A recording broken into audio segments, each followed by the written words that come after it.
This puppet show stays on because of you fools. We've been dancing with the devil way too long. I know it's fun, but get ready to pay your dues. Oh God, come back home. This crazy world is filled with liars and abusers. We need you now before we're too far gone. I hope one day they finally see the truth. God, we need you now.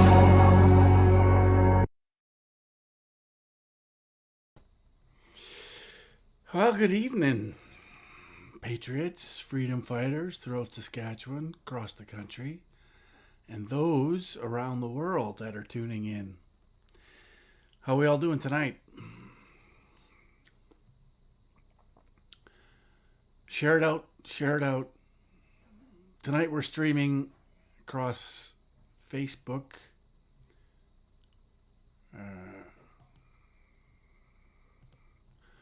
my regular Facebook, Mark Friesen, Canada First, Mark Friesen, Saskatoon Grasswood, and Forum for Canadian Sovereignty. Of course, I've lost control of Mark Friesen PPC, so that's gone, been hacked, can't get it back. Facebook doesn't care. But I am still shadow banned, so share this out as much as you can, you guys. Also streaming to YouTube, Twitter, DLive, and Rumble, as well as TikTok. Hello, TikTok. Good to see everybody tonight. So, some interesting things to talk about. Salim will be joining us this evening in about 22 minutes to share some of his wisdom. Interesting article I sent to him written by some fella debating the question,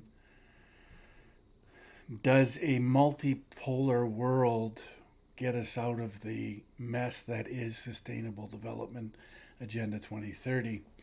And we'll talk about that. But a couple other things happened. Hello, Survivalist Landsman. How's it going? Hello, Scott from Fort Mac. Aaron wrote a letter to Charlie Clark's office about the nude man in women's change room and got a bullshit response. Of course you did. Women's sex-based human rights don't matter, apparently. No, they don't. They absolutely do not. They, well, we can start with that discussion. Western Standard's been really good in covering this story.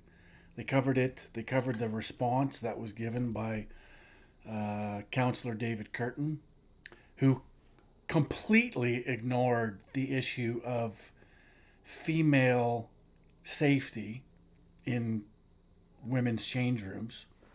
It's funny how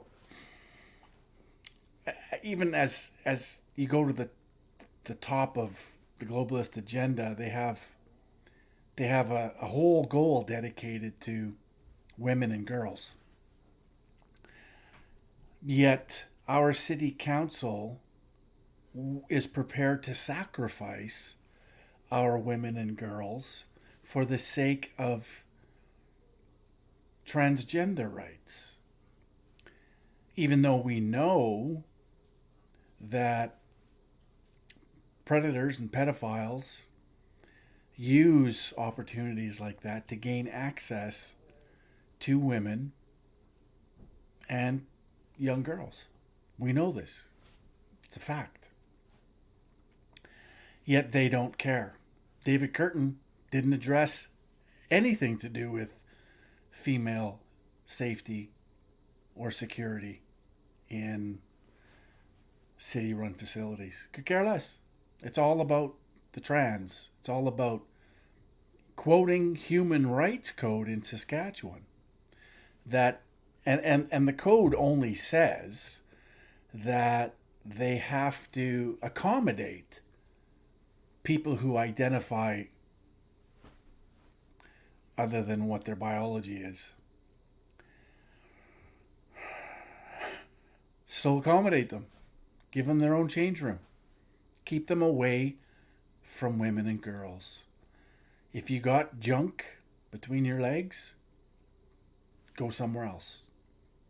You can still swim there, but go somewhere else. Go change wherever it is you need to change. And if the city has to provide that for them, then they should do it.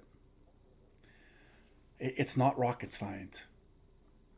But these city councilors they fall over each other trying to accommodate this nonsense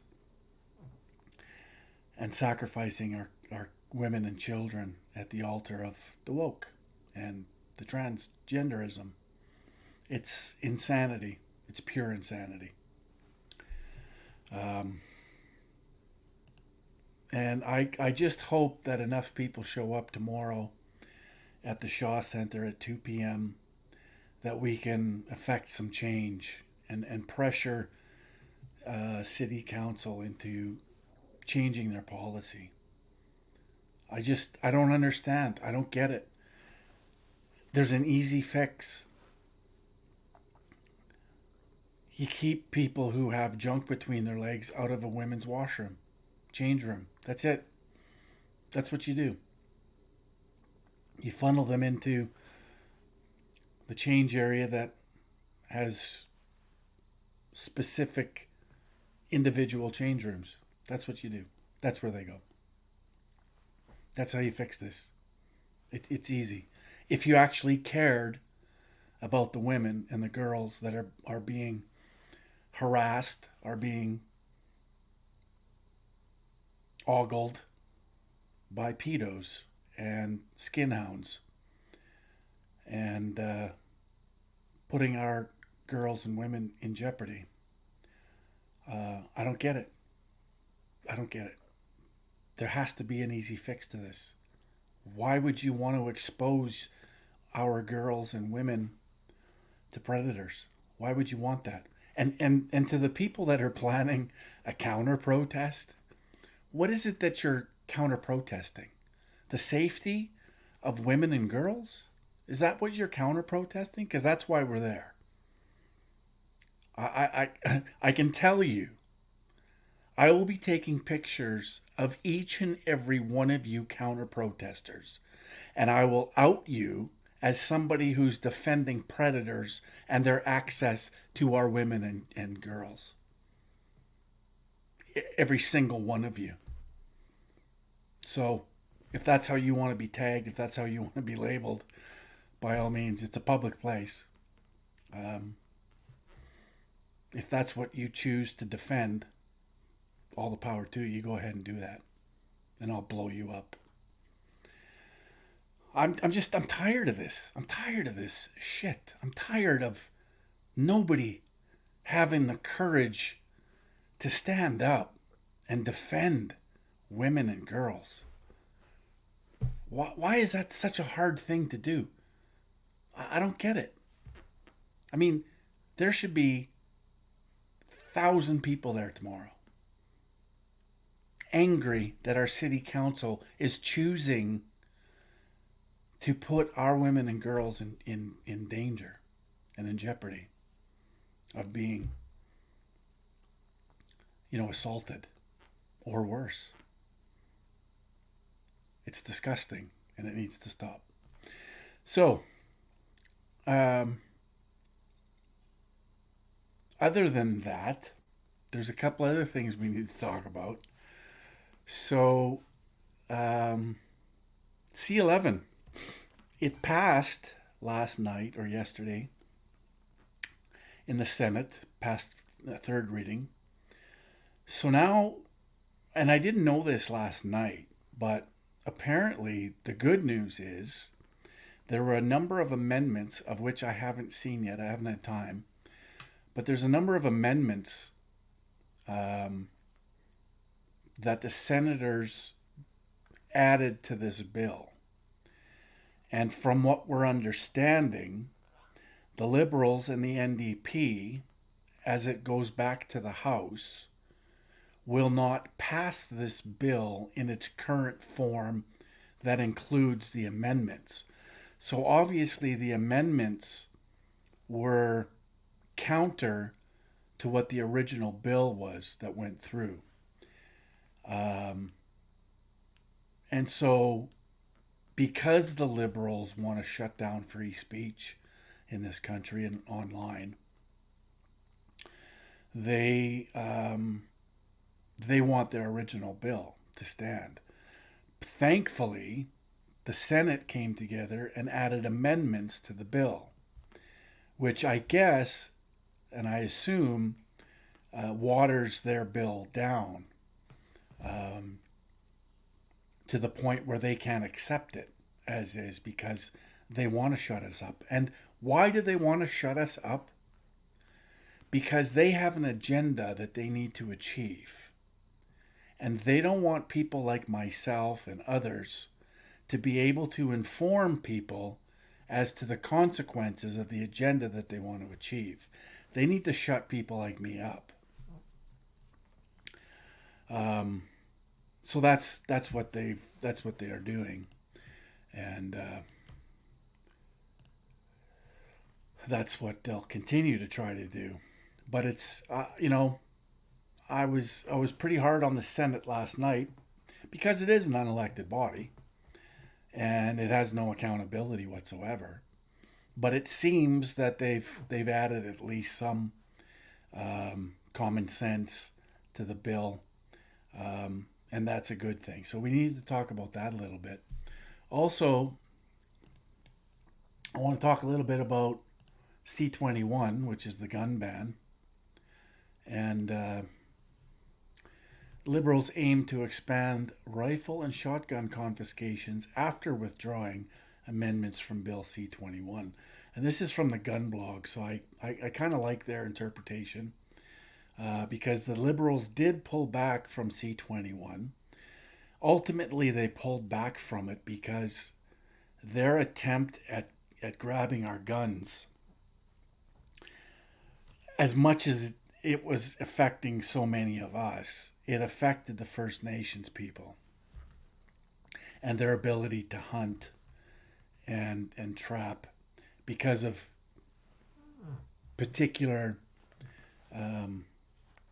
categorizations and measurements of rifles. So that's the reason ultimately why they pulled back from this, because they couldn't get support from the NDP to get this bill passed through. And they didn't consider the First Nations issues, even though we're all affected by this. Many of us are affected by this, but as we know, the Liberals don't care about people like me. I'm a 51-year-old heterosexual male. I don't fit into the victimology of the Liberal government. So I'm fair game for everything. But they didn't address the issue as far as it was with the First Nations. So anyways, Canada's governing Liberal Party will work with the NDP and the Bloc Québécois on new ways to expand its rifle and shotgun confiscations after withdrawing 2 amendments from Bill C-21 today. Remember, too, folks, that this has nothing to do with your safety. This has nothing to do with the safety of Canadians. This has to do with living up to the agenda that they've all agreed to. Agenda 2030, Sustainable Development Goals, and UNODA, and the Small Arms Treaty, and getting new regulation in to make your guns that you own today illicit firearms. This is the master plan, because they understand that in order for them to achieve the goals of sustainable development, they're going to trample on all of our rights in order to do that. And that's going to piss a lot of people off, including the First Nations. And they should be very upset at what's coming down the pipe. But the rest of us should be too. And we will be upset. And they know that we're going to be upset with everything they want to achieve in this agenda. So in order for them to successfully implement all of these goals of sustainable development, they need to take away our guns. And they'll do whatever it takes to get that job done. It has nothing to do with Canadian safety. Everybody knows law-abiding gun owners aren't the cause of gun crime in this country. The criminals commit crimes using guns. And they're not registered guns, and they're not legal gun owners. They're criminals. And that's who uses illegal guns to commit crimes. Because criminals don't care about the law. And the rest of us do. And the rest of us abide by most of them. So, yes, Kim, 100%.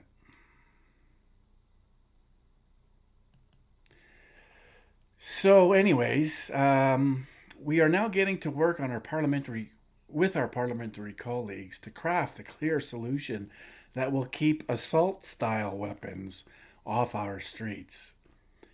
That doesn't even exist in law, this description, assault style. It doesn't exist in law. Prime Minister Justin Trudeau's minister in charge of the crackdown said today on his personal Twitter account, Mendocino is a complete fucking moron. Pardon the French, for those of you who don't like to hear me swear. Sometimes it's necessary. Marco Mendocino is a fucking moron. I have to say it that way because it feels most appropriate. And if that offends people, I apologize. But it just is what it is. Assault-style weapons is how liberals and their allies refer to firearms they wish to confiscate. Mendocino tweeted his comments after the Liberals pulled two of their proposed amendments to Bill C-21, their newest law to suppress government-licensed gun owners. I'm getting text messages from Kevin Boychuk. Fucking A and fucking B. Anyways, which aim to label every semi-auto centerfire rifle and shotgun that can take in detachable ammo magazines as prohibited and confiscated. Amendments G46, the Liberal ban list of thousands of rifle and shotgun models to be confiscated. Poilievre, temporary but humiliating climb down. So this is where Pierre Poilievre is going to take credit for this happening. It has nothing to do with Pierre Poilievre. It has everything to do with the First Nations. My Conservative team and I have forced Justin Trudeau into temporary but humiliating climb down today. Oh, God. The hubris that it takes to write something like that, to make a statement like that is, wow. It has nothing to do with them. We remind Canadians that if it ever gets the chance, and if God forbid he ever got a majority, Trudeau would ban hunting rifles and he would ban all civilian firearms ownership in Canada. That's his agenda. He made that clear, and we won't let him do it. Which is interesting because, again, the Conservatives are all about committing to the UN Agenda 2030. They're all about fulfilling the goals of that agenda, which includes banning guns. Now, of course, the Conservatives take a little softer approach, and they want to talk about, it's okay to be a farmer and a hunter and these types of things. But that will limit the guns that we are able to have as well. And that's also wrong. Again, it's legal gun owners aren't responsible for crime in this country. And regardless of what the gun looks like, regardless of how it operates, legal gun owners don't commit crimes in this country. Like 99.8% of crimes committed with guns are committed by criminals who don't care about laws. That's a fact. Anyway, Liberals are in coalition with the NDP. The NDP and the Bloc support mass confiscation.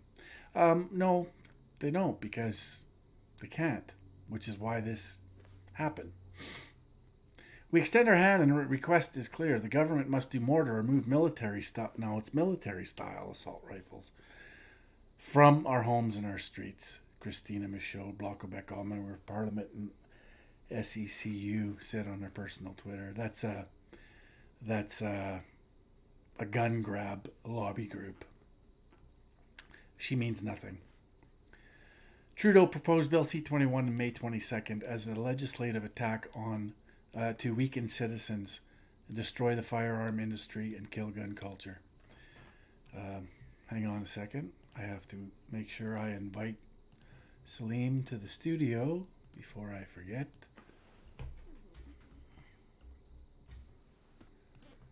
All right, done deal. So, where were we? It targets government licensed firearm owners with mass criminalizations and confiscations. If passed in its current form, it will solidify two of Trudeau's recent orders in council against firearm users.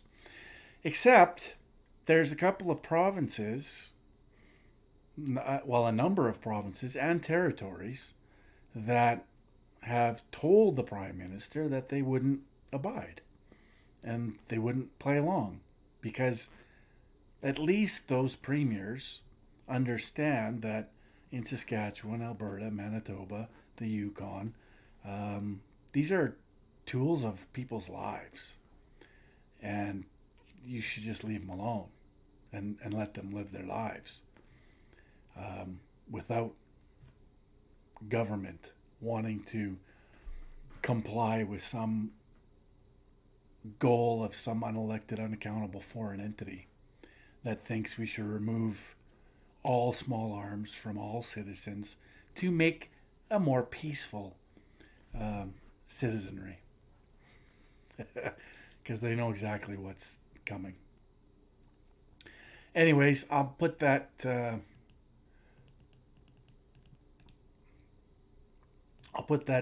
link in the chat, and you can go and check it out for yourself. There's one other thing that I wanted to show you guys. This is in line with conspiracy theorists and misinformation, quote unquote. From the CCA, CAC, whatever.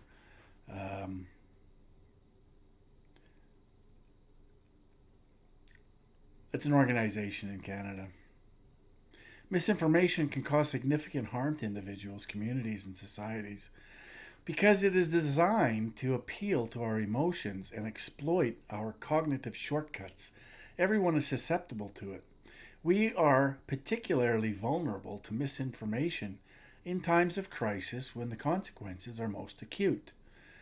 Science and health misinformation damages our community well-being through otherwise preventable illnesses, deaths, and economic losses, and our social well-being through polarization and the erosion of public trust. These harms often fall most heavily on the most vulnerable. The persuasive spread of misinformation and the damage it can cause underscore the need for reasoned, evidence-informed decision-making at both the personal and public level. Strategies and tools exist to help combat these harms. So where this is coming from is from this CBC report. COVID-19 misinformation cost at least 2,800 lives and 300 million, new report says. So that was the report, right? This is the report that they're referring to. And the a little interesting tidbit in all of that nonsense is the individuals who are responsible for creating this report. There's some names there that you probably won't recognize, but there's one name that you most definitely will recognize.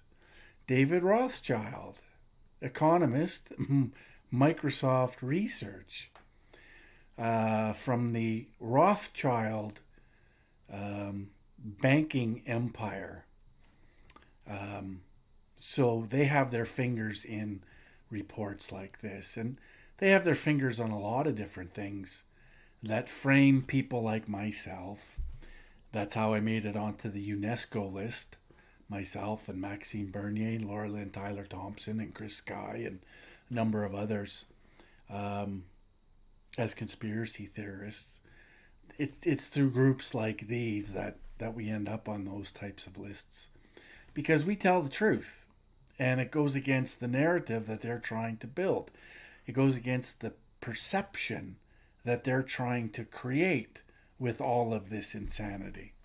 And we know this to be 100% false. We know that the jab has killed far more people than the unjabbed. It just is what it is. It's phenomenal.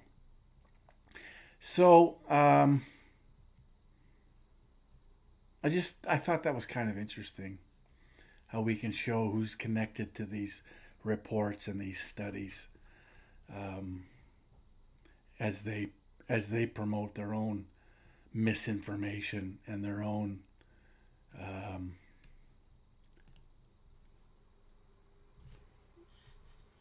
propaganda, because that's exactly what it is.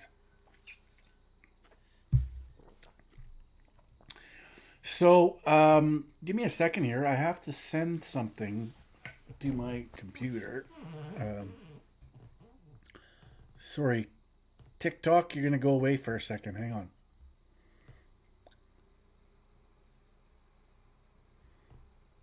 Well, you know what? I might be able to find it. I think I might have posted it on my Facebook a few days ago. So let me just scroll for that. I just need it for what me and Salim are going to talk about.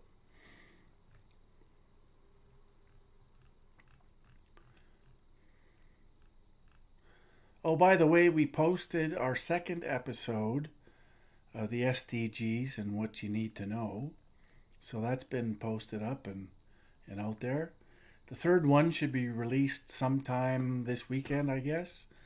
And then we'll be on Twitter Spaces on Tuesday evening to discuss Sustainable Development Goal number 2 and 3.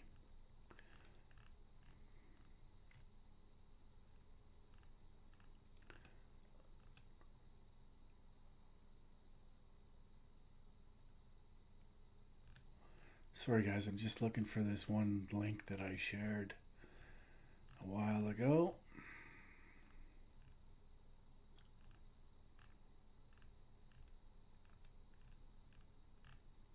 Bear with me.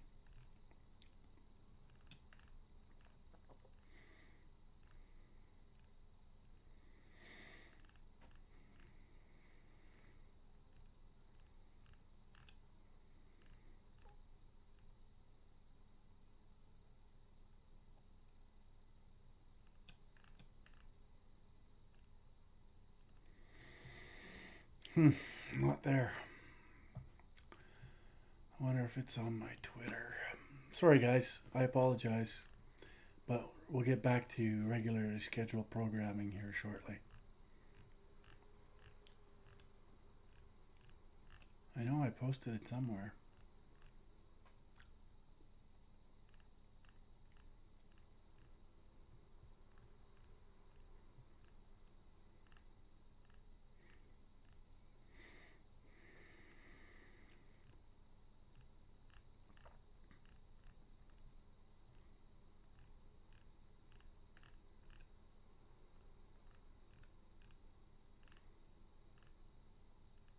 Oh yeah, there it is. Very good. All right.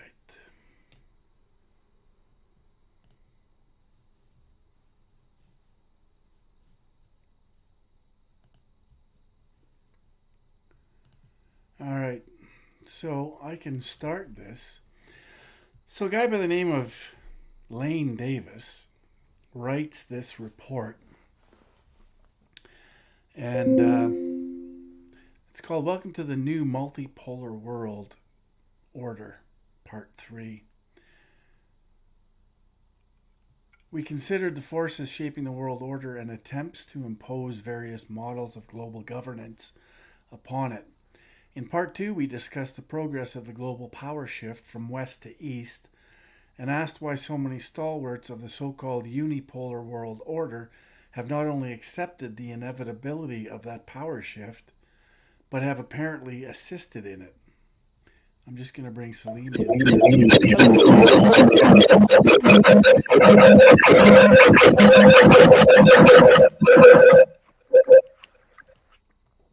Hello, Salim. Hello.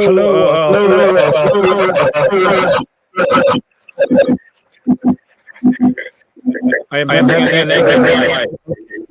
I need to hear now. I was having an echo. Yeah, it's still got some sound issues. Hello, Mark. Can you hear me?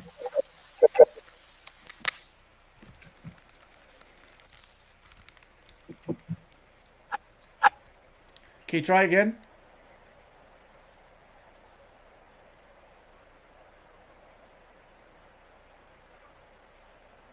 Hello. Hello. Mark, why is there a echo? It's gone now. Is it? I don't know if the room is hearing an echo. I'll Okay. just check with the room. How is it now, guys, when Salim talks? Sometimes I get it. When I'm speaking, I get it. Can you hear me now? I hear you just fine, yeah. Okay. How is it now? They're still getting an echo. All right, so I have to plug in.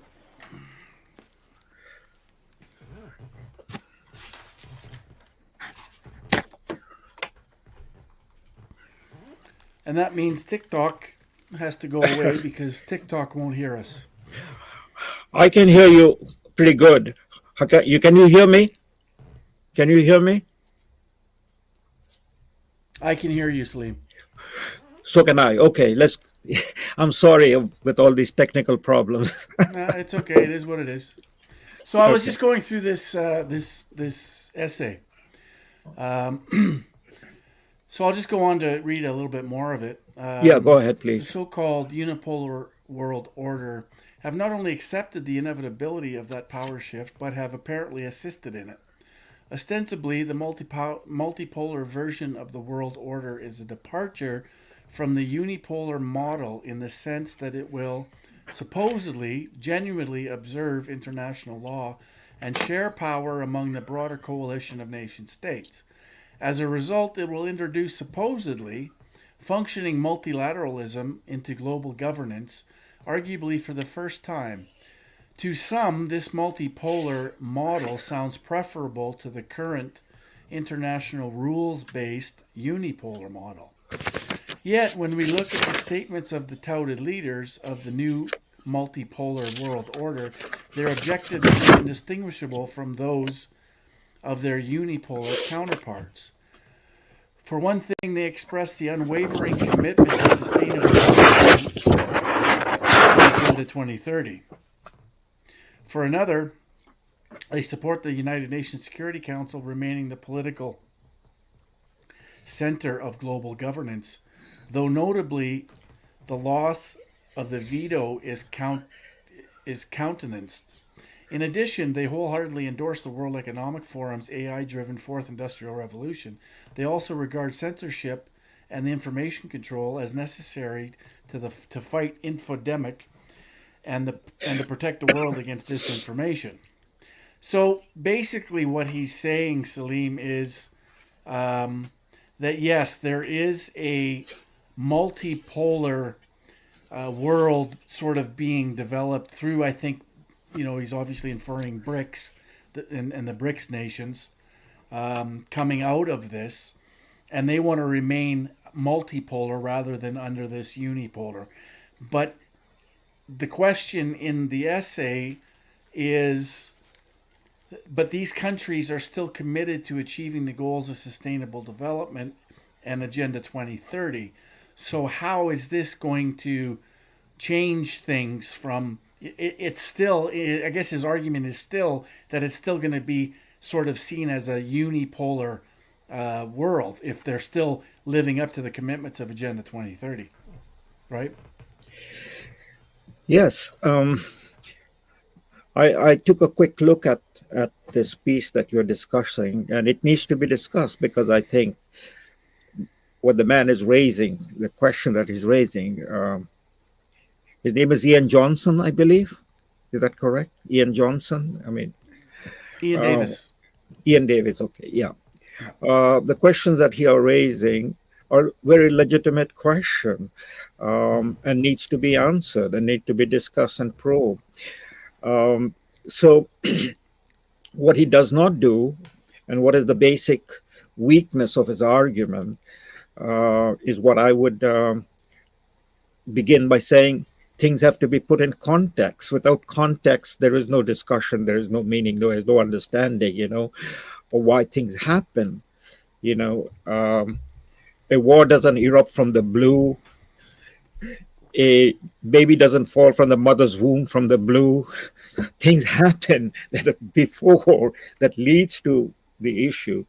This man makes the argument, but he doesn't provide the context of what is UN Agenda 2030, Sustainable Development Goal, Millennium Goal, and the whole idea of globalism, or a one world, borderless world.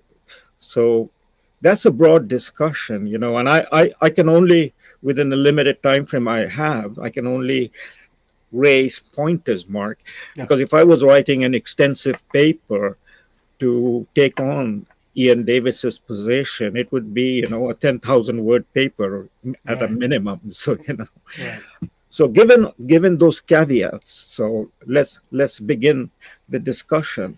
It is even broader than Ian Davis is talking about. And by the way, I mean, just as I'm coming on, with all of these gadget problems in our computer, me being a totally computer illiterate person, I have to talk to my 17-year-old daughter to get me started. So that's the situation. But as I was coming on, in the back of my mind, hearing you speak, was, well, this is going to be the discussion to the conference that you and I have been invited. And I'm really looking forward to that. The whole discussion, at least one of the major discussions, is to go through both the UN Agenda 2030 and all the other associated goals of the UN that the Canadian government signed on as part of the World Economic Forum. And in my context, or in my view, to go back into the historical development of the idea. So here is something very preliminary of this. Look, the one world concept, one world order, does not originate in India, just to take an example, or it does not originate in Africa or in China. It is a global north project. Among a segment of the people agree, I mean, we can say the Council of Foreign Relations, the Bilderberg Group, the Bohemian Grove, the Trilateral Commission, and the World Economic Forum. These are all platforms, organizations that were created by the global north, or the elite of the global north, right? Funded, bankrolled by the global north. Let's agree upon that. Let's settle that issue. Yeah. The Rothschild and the Rockefeller Foundation, the Vanderbilts, the JP Morgan Chase, and so on and so forth. That dates back to World War I, as a matter of fact, Okay, so once we put the timeline, that is the early 20th century, going back 100 plus years, ask yourself the question, what was the world then at that time in history? The global south was the colonies of the global north's European powers, including America. So what did the global south have to contribute to this discussion? Take the case of India. Take the case of China. India was, part of the British Empire. All of South Africa, the whole African continent, there was not a single country that is today in the map of Africa, except for Ethiopia, which was Abyssinia, which the Italians conquered just before World War II in 1936. So for almost half a century, we are only talking about 20th century history because we have to go back to 20th century, right, Mark? I mean, 2030 agenda came about as part of the Millennium Goal, and the Millennium Goal was the transition from the 20th century to the 21st century, right? Yeah. So all of the first half of the 20th century was a European age, European powers, European deciding, whether it was Marxist agenda with the Bolshevik Revolution that it brings in, the whole Communist Party with their international front into world politics as a result of the 1917 revolution, or whether it was, the capitalist industrialist powers, Britain, France, Germany, which were all colonial powers, and America. It was their agenda. It was their quarrel, or it was their vision, because that was the vision of League of Nations that Woodrow Wilson proposed, So we can go into the great depths of this matter, but that one has to grab. Ian Davis does not provide any sense of that. So that's my first criticism of it, and we can go into the weeds in this discussion. There was no Indian representative when the Treaty of Versailles was being negotiated, even though Indians had sent over 1 million people to fight in the war. Mahatma Gandhi had gone as an ambulance driver into Europe, but there was no Indian representative, no Chinese representative, no African representative, no Middle Eastern representatives. So we have to put that into context. What was the first half of the 20th century? The first half of the 20th century was both the height of the European era and the downfall of the European era because of the two civil wars that became world wars. World War I, World War II, but now looking back at it, it is all together. You can put it all together. It was European powers fighting against each other, their rivalry for who will be the dominant power in Europe and who will be the dominant power in the world. And then America came into the war in 1917, tipped the balance, and the World War ended technically, but the war actually never ended because the 20-year period between World War I and World War II was a preparation for World War II. And now you can telescope it back. America was denied participation in League of Nations, which was an American proposal by Woodrow Wilson, and he went to Europe to bring that about. But the America First Republican Party members, not the Democrats were progressive, so it was the Republican Party at that time, the Republican Party created by Abraham Lincoln, that was America First, and said no. Later on, the charge against them was that they were isolationists. But we will have to come back to discussing America First in the context of where we are today, because there were America First presidents. The last of the America First president was Donald Trump, who was ousted from power. Okay, so we have to keep in mind that Woodrow Wilson's agenda was blocked by America First Republican senators in the Senate.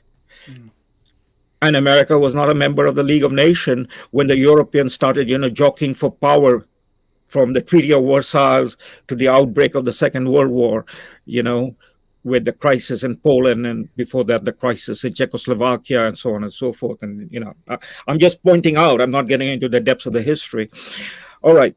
So World War II ends, and what happens? Europe is flat on its knees, on its belly. Yeah. It's totally destroyed, along with the destruction of Soviet Union, or the former Soviet Union, because the hardest and the toughest battles were fought in the Soviet Union right now. I mean, yesterday was the 80th anniversary of the victory of Stalingrad again, positioning our mind. So that is on the political side, that at the end of 1945 or middle of 1945, when Europe surrendered, when Germany surrendered in May of 1945, Europe was just a ruined continent. along with the Soviet Union, except that the Soviet Union was now the military giant that had come into the middle of Europe. The line was drawn, and Europe was divided, and so on. So on the economic side,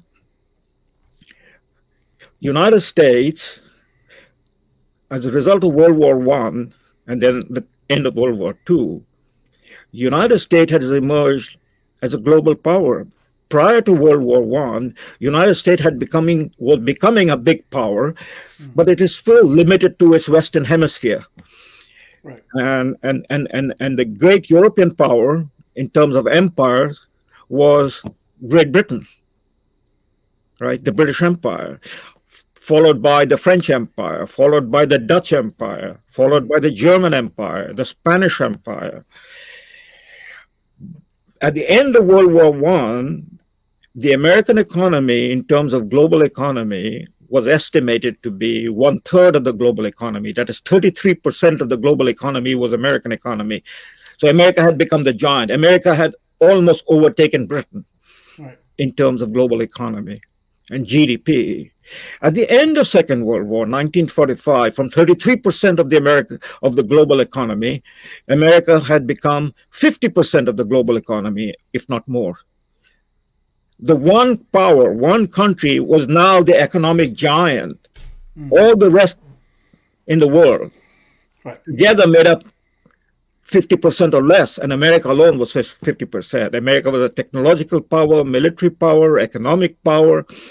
And then you might add on to it, America was also seen to the rest of the world as a cultural power, political power in that sense. The American music, American movies, American media, American newspaper, Time magazine, and so on and so forth. So America was the voice. So that's 1950 going forward. So I have, in a thumb scale, thumbnail, I have put you a picture, drawn for you a picture, right? It is only after 1950 that, in the period after the Second World War, 1945-50, that begins the decolonization.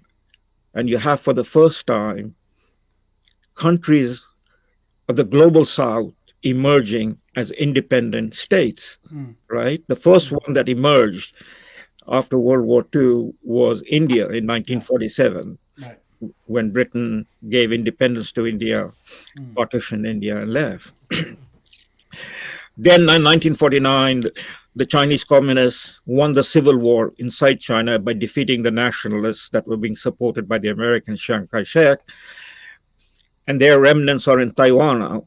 But the mainland China was united under the Communist Party. Mao Zedong emerged, 1949. So, the two great civilizations of the world, I say great in terms of their presence in history. I'm not making a moral judgment over here.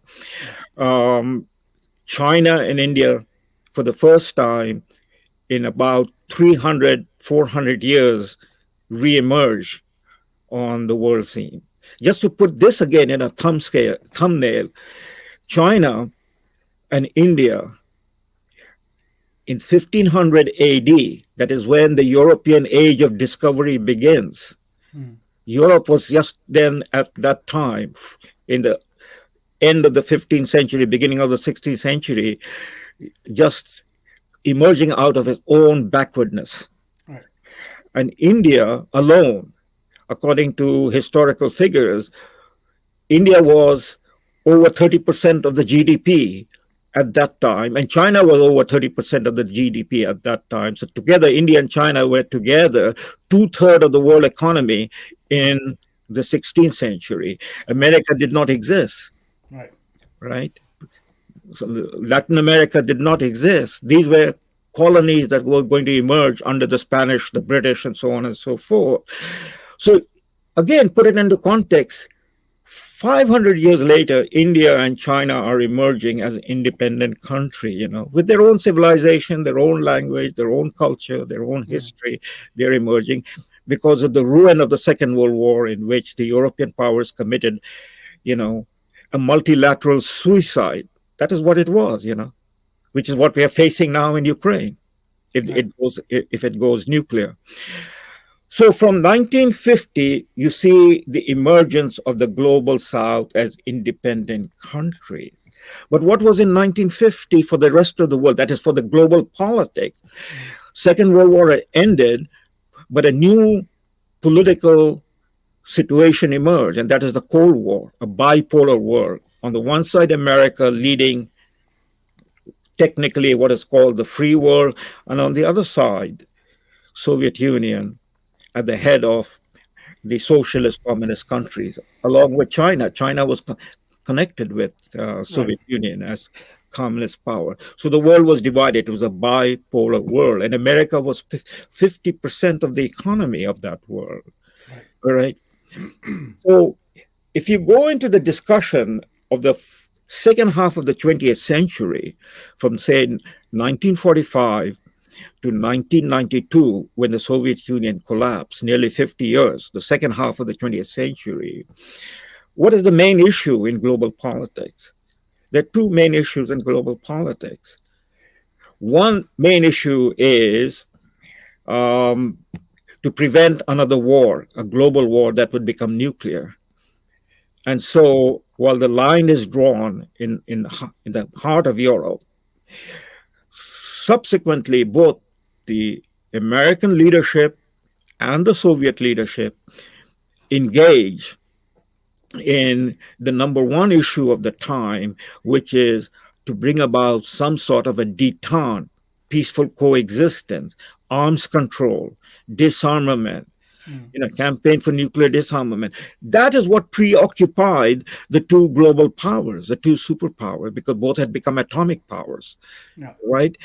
And then America got engaged in warfare in the pretext of trying to contain the expansion of communism. So the war in Korea, the war in Vietnam, the wars in Africa, including the wars in the Middle East, and the wars in Latin America, in Central America, Guatemala, Nicaragua, El Salvador, Cuba, the missile crisis. That was the number one issue. People have now forgotten it. It seems Ian David has forgotten it. There's no mention of all of these things. That's the contextualization.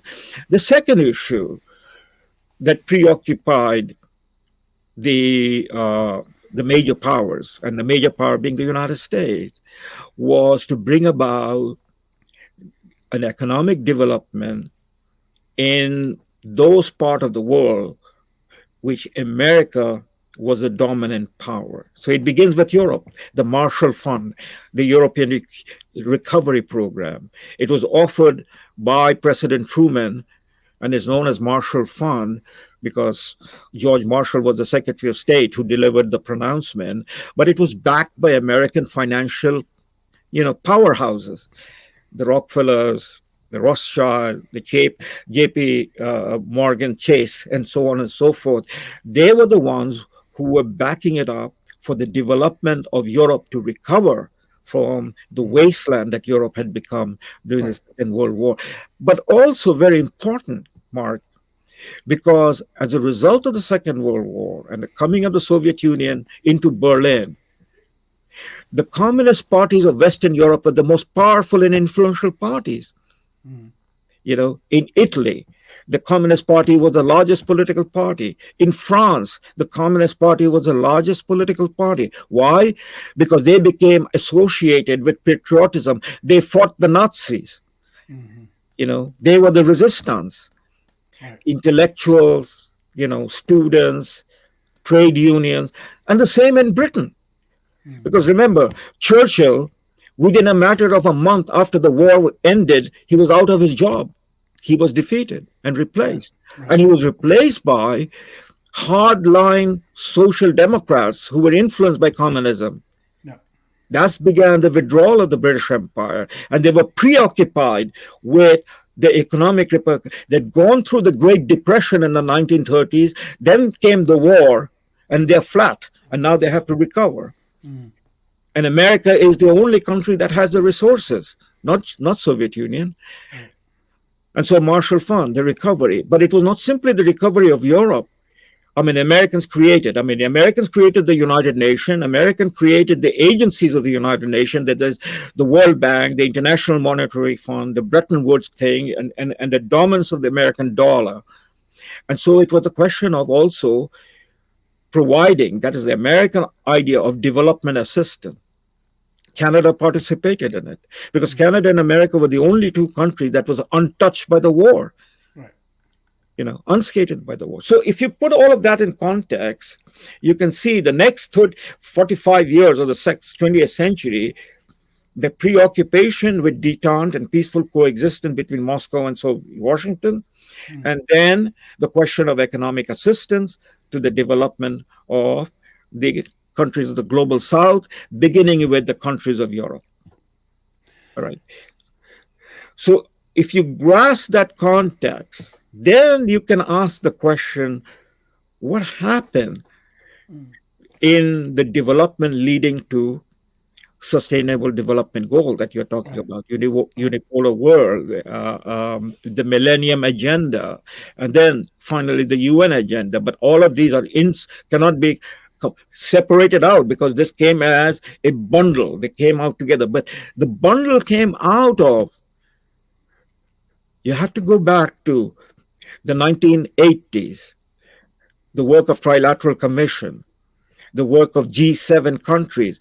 Who were they? They were all European and American power. It began as G3 country, which is United States, Japan. Japan was making the recovery after the Second World War with American assistance and under American umbrella and American treaty. And the European, what is called the Eurozone, primarily Germany, which was Americans were funding to recover. So it began, so there was this informal organization called G3, which became G5 under American leadership. The G5 was expanded, that is America, Japan, Germany, France. And then that G5 in the 1980s under Ronald Reagan became G7 when Canada and Italy was brought in. Right. Okay.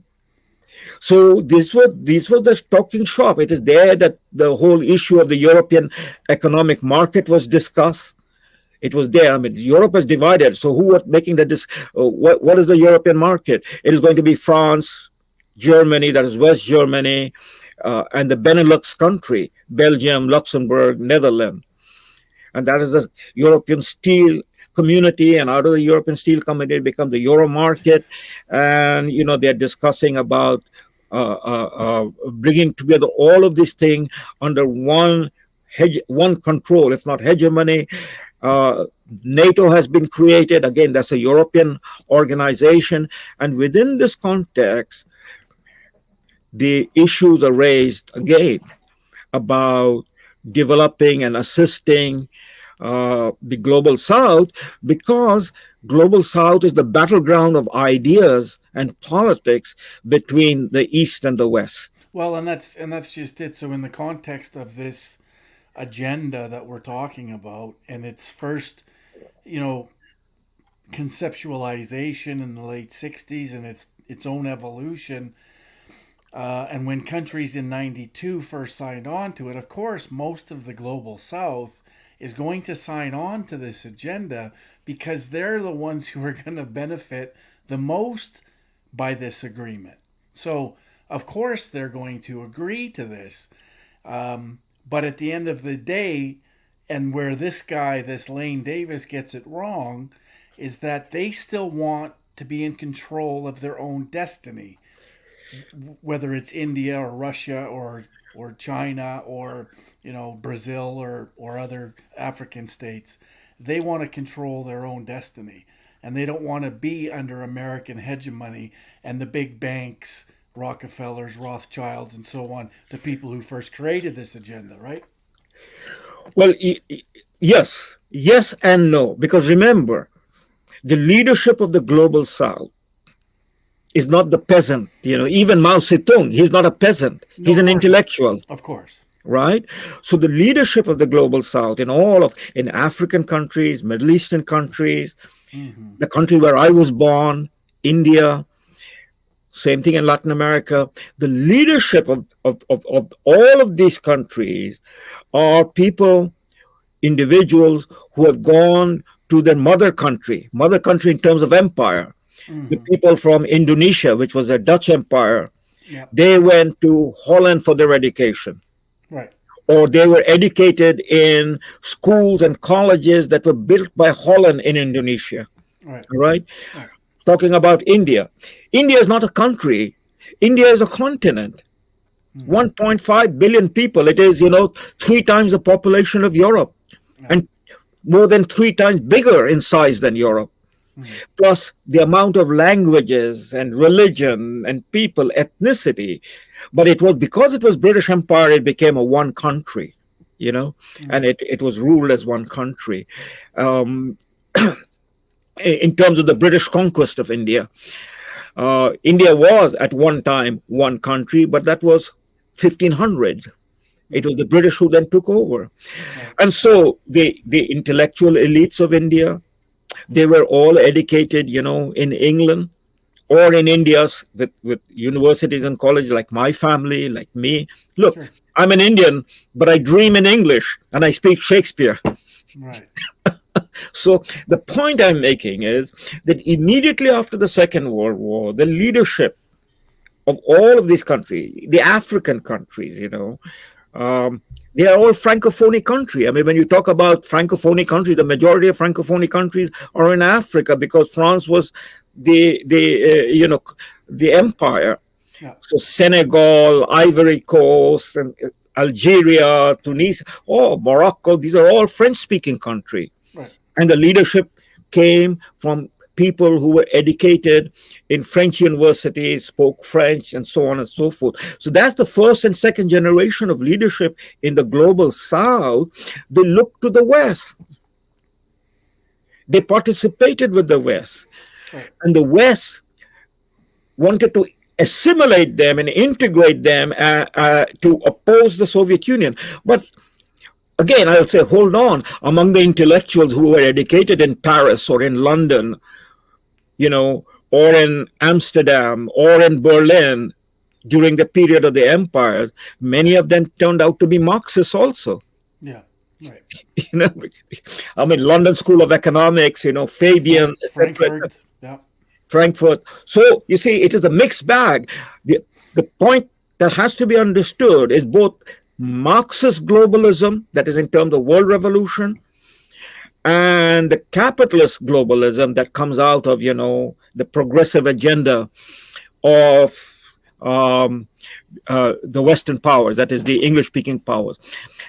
Here's something I have never mentioned to you, but I'm going to mention it. I was going to mention it in Calgary, but I will share with you here something that is possibly will open, get stars in your eyes.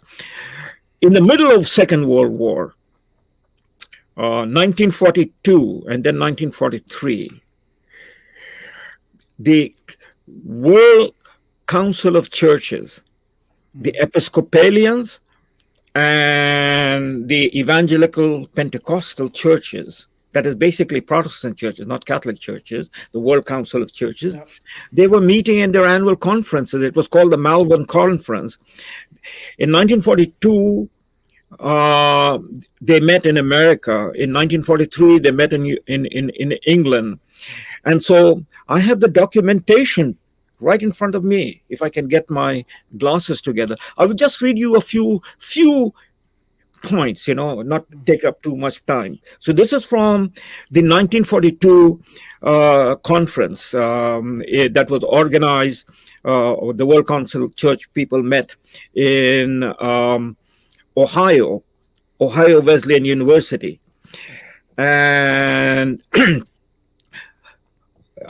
the main agenda on the table that they were going to vote upon, I'll just read to you a few because it's a long list of agenda, but just a few.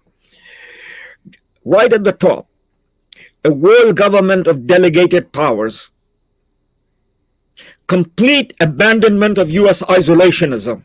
You see, that was a Republican agenda. Mm-hmm. The World Council of Churches is a progressive movement, and they're saying complete abandonment of U.S. isolationism. America must take its responsibility and leadership. Strong, immediate limitation on national sovereignty. Just absorb that strategy, that demand that they have on the table. Limitation on national sovereignty. International control of all armies and navies. So when this conference is meeting, there is no UN. UN will come around in 1945, Right. but they're laying down the agenda. Right. And who are they? I will read you the names. A universal system of money, one currency. Well, one currency would emerge under the World Bank with the US dollar. Worldwide freedom of immigration and migration. This is not an agenda that came up only, in 2018 when Justin Trudeau went to sign. It was right there in the Melbourne conference in America. Then there's another long list, but it has to do with Second World War. Second World War is history, but those points that I read to you, they're the current points. The meeting, I'm just reading a passage of the report. The meeting showed its temper early by passing a set of 13 requisite principles for peace, submitted by John Foster Dulles and his Interchurch Commission to study the basis of a just and durable peace. Who is John Foster Dulles? Now we know, I know. He became the Secretary of State under Eisenhower. His brother Alan Dulles became the first CIA director who is responsible for the killing of John John Kennedy. So John Foster Dulles was the chair of it. He was the chair of it along with 300 of the 375 delegates who came to that conference from England and, of course, all across North America. So the Canadians were there. With 15 bishops of 5 denominations, 7 seminary heads, including all the Ivy League school, Yale, Chicago, Princeton, Rochester, 8 college and university presidents, Princeton, Harvard, etc. Practically all the ranking officials of the Federal Council and a group of very well-known laymen, including John R. Mott, Irving Fisher, and Harvey S. Firestone. Harvey S. Firestone belonged to the family of the Firestone Tire, Yep. Intellectually, according to Methodist Bishop Ivan Lee Holt of Texas, this is the most distinguished American church gathering I've seen in 30 years of conference. And finally, I will read to you, because again, it's a 5-page document I have. I just want to bring this to your attention. Politically, the conference's most important assertion was that many duties now performed by local and national governments can now be effectively carried out only by international authority.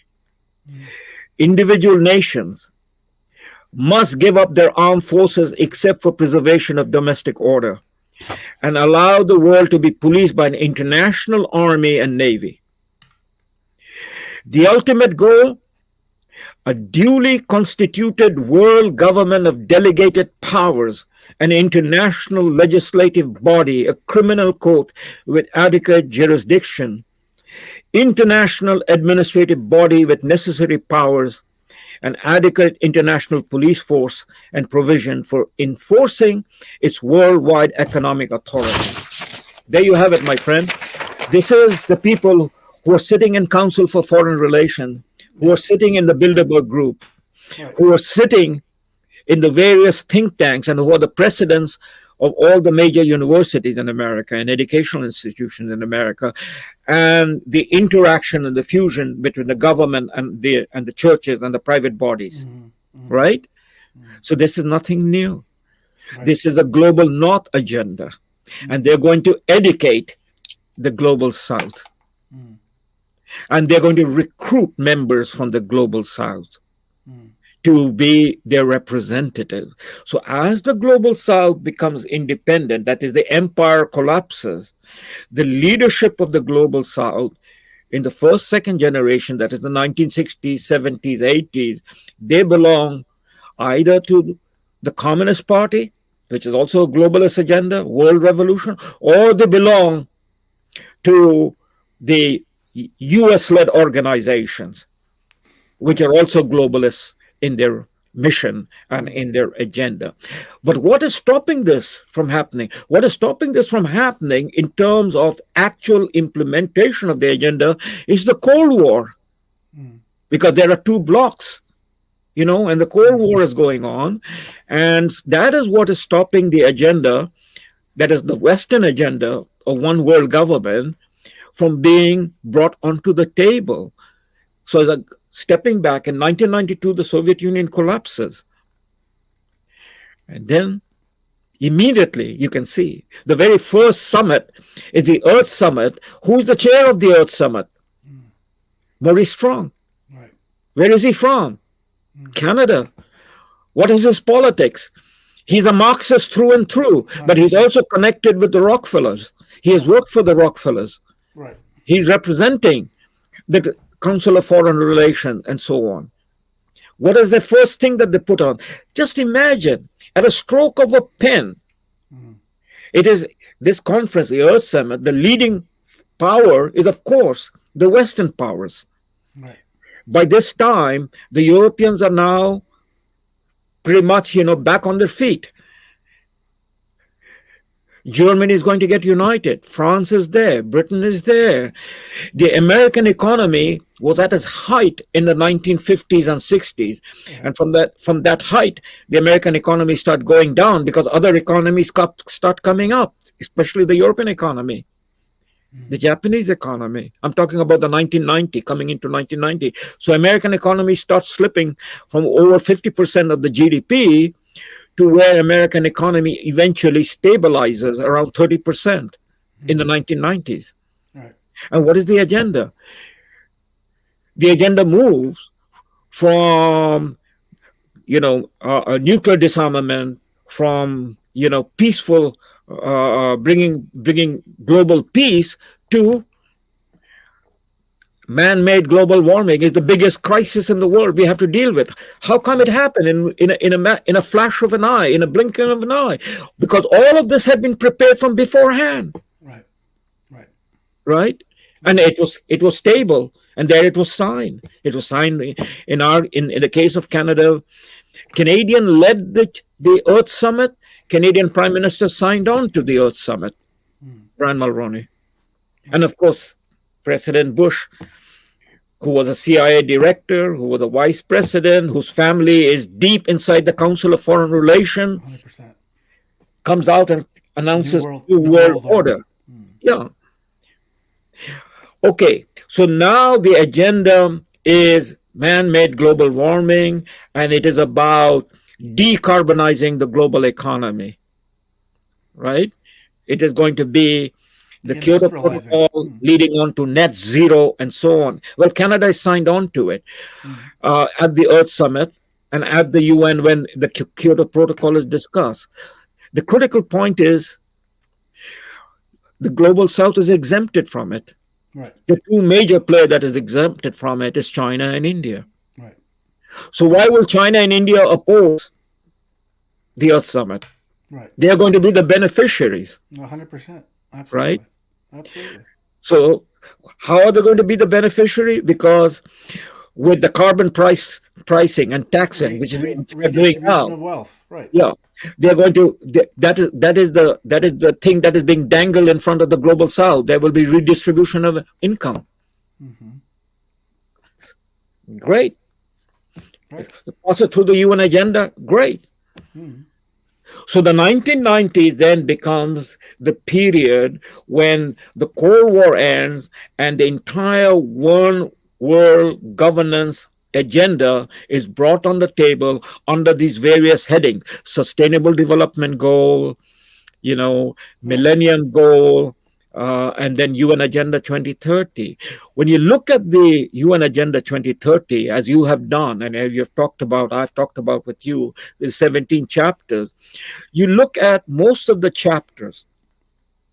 These chapters were written up in individual programs during the Cold War by the G7 countries and put through the European Union and the United Nations. What it is about hunger removal. It is about clean water. Yeah. It is about development. It is about electric power. Now, why will the global South oppose those agenda? Because they're going to get help. That is the whole thing, you know. You need electric power, you need industrialization, you need agricultural growth, all of that, you know. The UN is going to assist them. They're going to take the assistance and they will go forward with it. Absolutely. 100%. All right.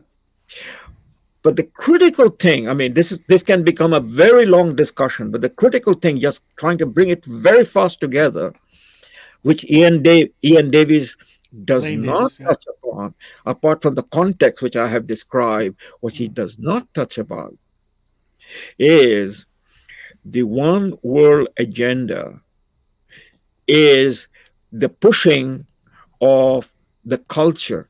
You cannot talk economics, you cannot talk politics, as I have been talking for all this time, and others like me have been talking. You cannot talk about it, but no Canadian politician talks about it because they are fully into this agenda for their own reason, because they are the representatives of the powerhouses in the Western world, the financial capitalists, the industrialists, you know, the oligarchs of the Western world. So they are, I mean, Justin Trudeau and Joe Biden and all of them are basically peons of the powerhouses.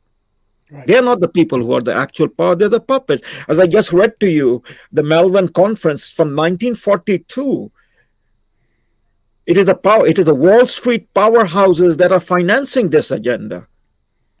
Right? So behind all of this is the issue of culture. As I've always said, culture is on the top, upstream, economic. So what happens? The cultural preparation had begun before the collapse of the Soviet Union. Take the case of Canada. Multiculturalism. Where have we arrived with multiculturalism? I wrote a book about this. I've been talking about this, but nobody in Canada pays attention or has paid attention because they think it is you know, motherhood and apple pie. And the moment you speak against multiculturalism, then you become a racist. You become a bigot. Right. Right? I was declared an Islamophobe. But what is multiculturalism?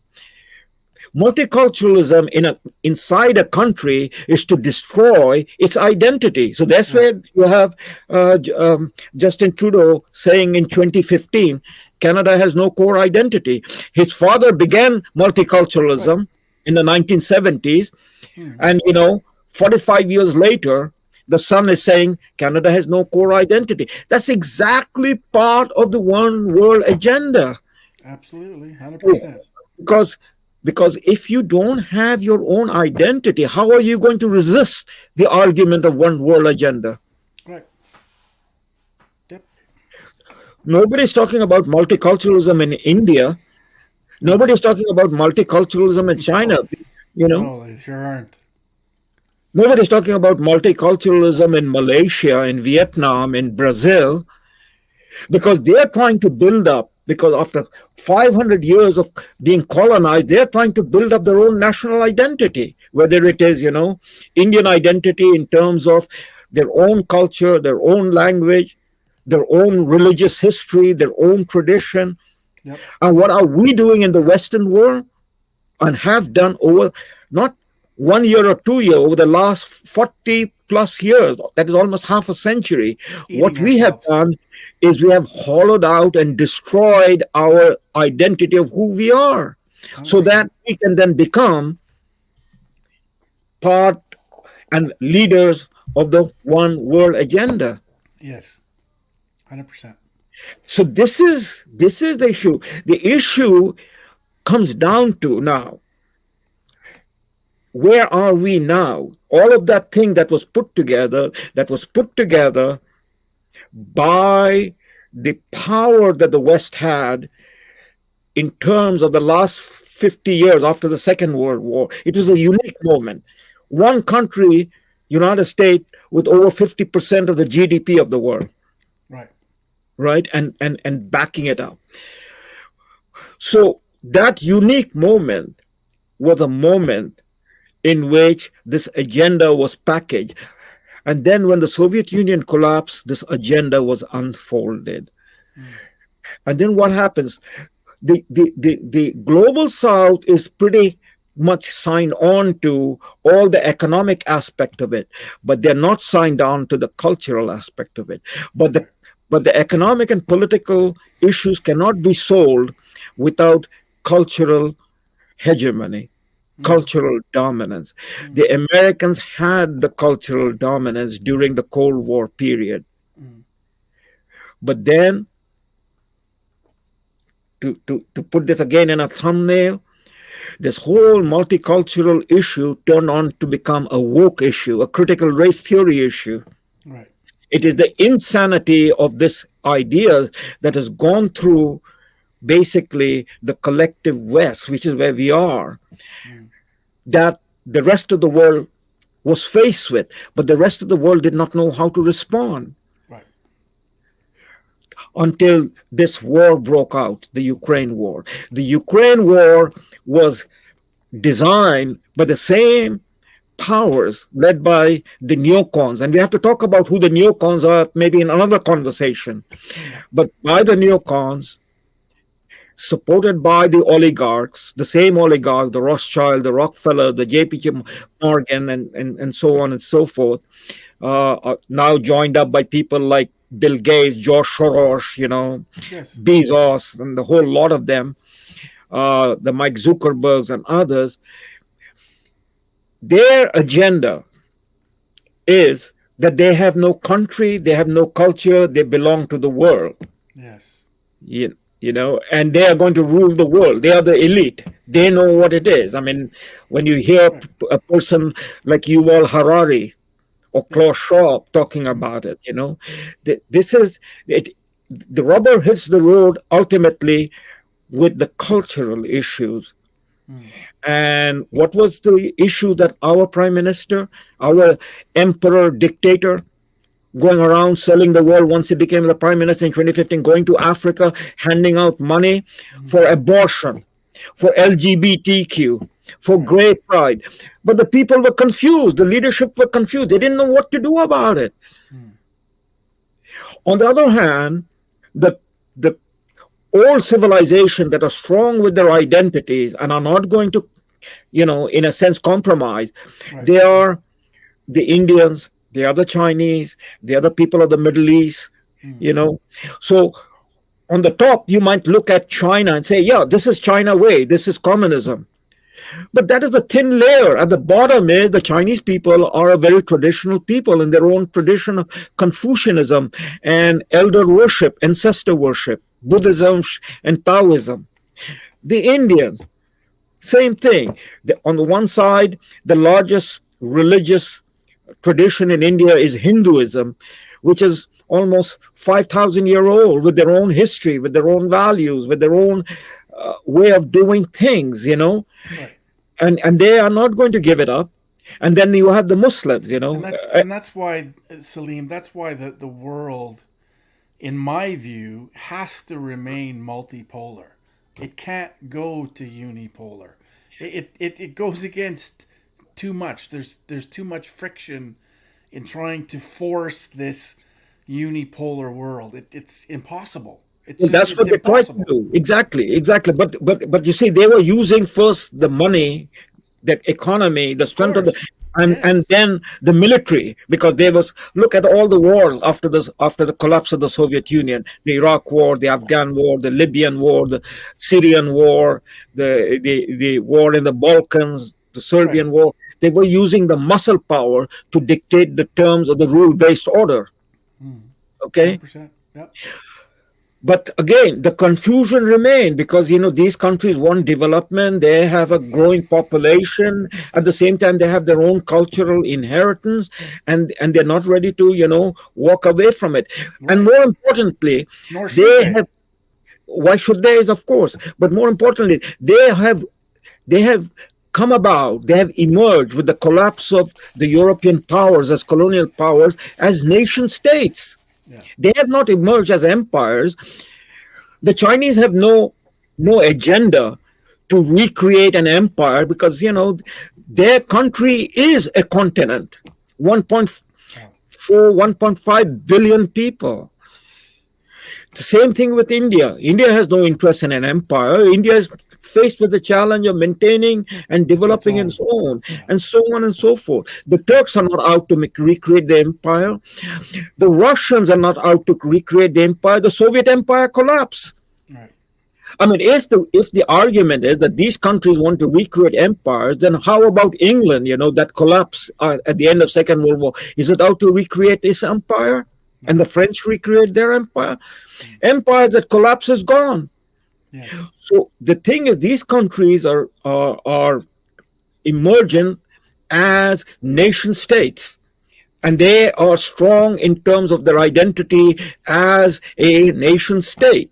Their borders, their sovereignty, their language, their government. Right. Now, nobody is saying, not I, not you, I believe, not anybody is saying that, if I, as a Canadian, have my core identity, which is my, legacy, my inheritance as a Christian society, our foundational value tied up with a religion, with a language, with a tradition, then nobody's saying that the Chinese is going to come to Canada and say, hey, become Chinese. No, they're saying, you be yourself and leave us alone to be ourselves, right? And let us trade, let us engage, 100%. And we will maintain our own culture. Yes. We will maintain our own values. And that's the beauty of a multipolar world. That's the beauty of nation states. Precisely. And this whole idea of, they want to promote diversity. They're not promoting diversity. They're promoting everybody being the same. And precisely. The destruction of culture and the destruction of the nation state. Precisely. So the language after the collapse of the Soviet Union in 1992 that emerged in the West, in the collective West, that is the United States, and then through its vassals, I will call them vassals, the Europeans and the Canadians, that this is a rule-based order. So the Americans created the United Nations, and the United Nations Charter defends the sovereignty of nation states. The United States Nation Charter does not defend something called rule-based order, that one country is going to describe what the rule is and then enforce that rule. That is the definition of might is right. Yep. So now you see, when you pull this all thing out and unwrap it, now you can see, by the way, G7 became G8 after the collapse of the Soviet Union, if you remember. Boris Yeltsin and then, what's his name, Vladimir Putin, they participated as G8 members. And then what happened? Because of Ukraine in 2014, Putin was disinvited because Putin opposed it. And then we went back to being G7. But then there was a G20 created. Well, Russia is there with the G20. And the G20 is the G7 plus the Global South. Right. And Russia is there, China is there. China is not part of G7. And so on and so forth, And they are saying, we have the international law. We have all signed on to the international law. And that international law is UN. There's a Security Council, there's a General Assembly, there's a charter. And anything that you want to discuss should go through the UN in terms of a discussion or a treaty. And by the way, UN Agenda 2030 is not a treaty. Right. We have just signed on to it unilaterally because we see it as our gain and as if we are going to play the role of part of the, one world government. Mm-hmm. Who gave them the permission? This was not discussed in the parliament by anybody. Nope, sure wasn't. So there you have it. I mean, what Putin is saying, what Modi of India is saying, what Xi Jinping. Okay, you want to have something? Bring it out. Let's discuss it. Let's implement it. But you saw the curtain, the mask fell on the Ukraine issue, because there's one thing for me, what serves me, my interests, and one thing for you. So there is the Cuban Missile Crisis, and you have to move the missile because, this is my Monroe Doctrine. But when it comes to the red line for the Russian, no, it Right. doesn't matter. We're going to push it Right. Yeah. all the way to the nuclear war. Right. And the rest of the world is watching it. Mm. And so, what has happened among everything else, ironically, the Ukraine war have completely exposed the emperor as naked. Right. You know, you are attacking the church, that is the church in Ukraine. Mm. You have a guy who you are defending as a Democrat whose democracy is to arrest people, ban newspaper, Mm. promote LGBTQ agenda, Ban his opposition. ban his opposition. Mm.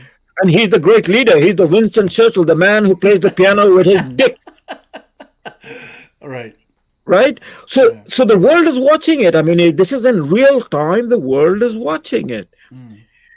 And so, what is emerging, and this is now to wrap this thing up, what is emerging, just as the Second World War ended the European powers, this war is the end of the unipolar power of America. How it ends is only a question of the modality, not the end. Either it goes up in smoke of a nuclear war, or there is a peace and America power is gone as a unipolar power. Nobody is going to pay attention to America dictating anymore, because what America dictated between 1945 and now is now over.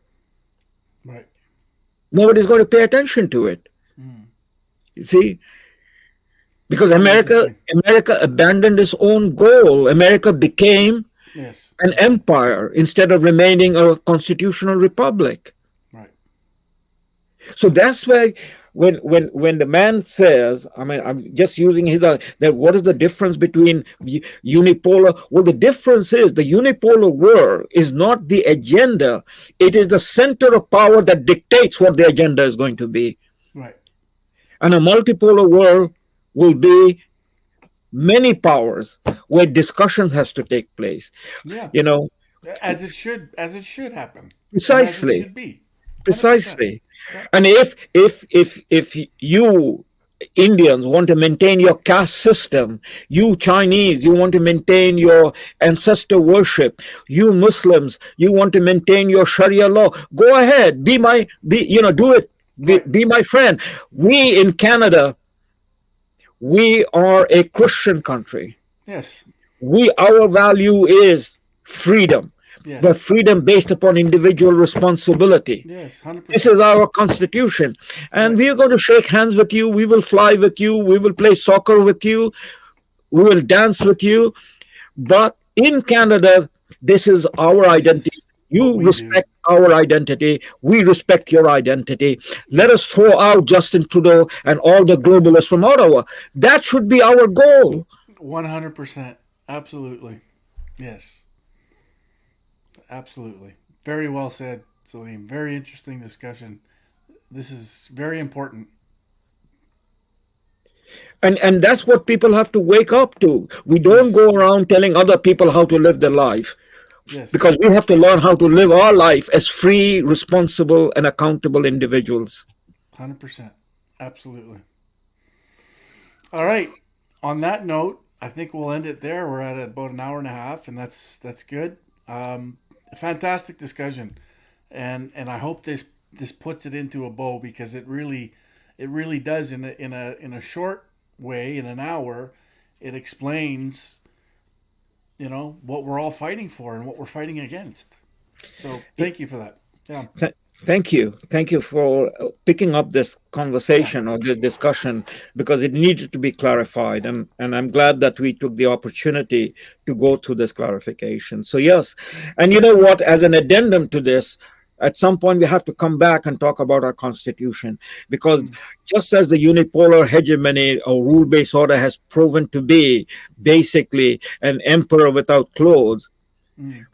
we are right now, as we are speaking, we are marking the first anniversary of the Freedom Convoy movement.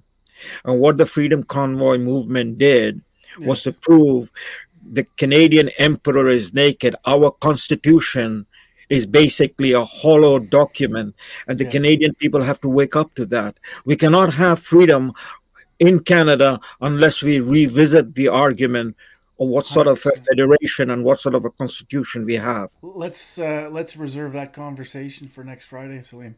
I think that'll be a good I'm one. reserved for you for whenever you want, but Let's do it it. is a conversation that has to go through a multiple Yep, score, because it cannot be done in one for sure. engagement, because Yep. there's lots of questions to ask and a lot of confusions to deal with.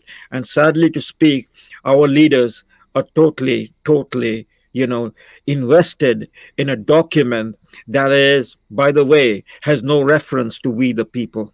No, 100%. Absolutely not. Yep. Okay, sir. All Thank right. you. Thank you, my friend. Thank you. And Much good night. appreciated. Good Good night. night. All right. Another phenomenal discussion with our national treasure, Salim Mansour. He wrapped that up in a tight little bow. I like that. This will be a good one. Um, so that's going to be a wrap for tonight. Tomorrow in Saskatoon, 2 p.m. at the Shaw Center. If we can't come together en masse to defend women and girls, because the state, i.e., Saskatoon City Council, can't for the life of them defend women and girls and their safety, then we have to do it. We have to come together. We have to do it. So I'm hoping for a huge attendance tomorrow to make the point as strong as we can make it. It's incredibly important. We have to do this. And this is part of taking responsibility back. Can everybody hear me okay? Because William says he can't hear me very well. Are you guys hearing me okay?